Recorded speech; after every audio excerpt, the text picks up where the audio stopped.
Why is it that some men have absolutely gorgeous wives, yet still go out messing around? Let me tell you a story, and you'll get it. In Chicago, there was an old homeless man who walked into a bank carrying a beat-up backpack and announced he wanted to deposit $2 million in cash. The whole lobby went silent. The bank manager immediately escorted him into the VIP room. As soon as the coffee was served, the manager couldn't help but ask, "What exactly do you do to save up that kind of money?"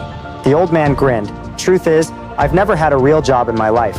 I make my living betting with people, and I've never lost." The manager rolled his eyes. The old man noticed and said, "Tell you what, let's make a bet. Tomorrow morning, you're going to have a palm-sized birthmark on your right butt cheek. If you don't, you can keep the $2 million. The manager thought it was ridiculous and agreed on the spot. The next morning, the old man returned with a sharply dressed guy carrying a briefcase. "This is my lawyer," he said. "He's here to witness."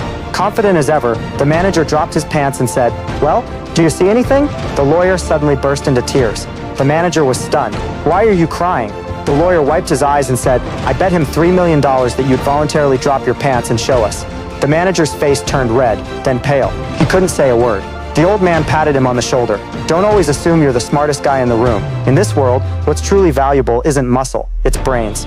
After finishing the deposit, he walked out casually. Years later, the aging old man ordered takeout. The delivery driver, Lena, showed up at his door. He suddenly said to her, "Starting tomorrow, knock on my door every day. I'll give you $100 each time, as long as I'm able to open the door. If one day I don't answer, call property management." Lena thought about it and agreed. From then on, rain or shine, she showed up daily. He opened the door, handed her $100, and that was that. Over time, when she wasn't busy, she'd stay and chat. Sometimes she brought homemade cookies.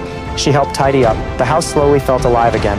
In the second year, seeing how sincere she was, he let her family move into an empty room. By the third year, his health declined. One day, he held her hand and said, "Thank you for keeping me company all these years. I finally feel like I have a granddaughter. The house is yours, and the $2 million in my account, you can have that too." But here's the real lesson. Later, Lena wanted to start a business. One day, they spotted a storefront she loved, but the agent's fee was outrageous. The old man picked up a brick and smashed one of the windows. Then he left his contact information, saying it was an accident, and the landlord could call him for compensation. The next day, the landlord called. Instead of just paying for the window, he smoothly negotiated and signed a lease for the store. Since Lena had no business experience and wasn't sure what kind of shop to open, the old man came up with another idea. He hung up a for rent sign instead. When people called asking about the space, he pretended to be the landlord and asked each potential tenant what kind of business they planned to run.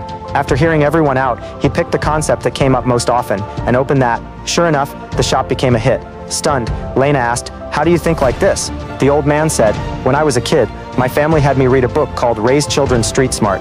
In this world, the most powerful thing isn't money or status, it's the way you think. Wealth comes from strategy, not just hard work.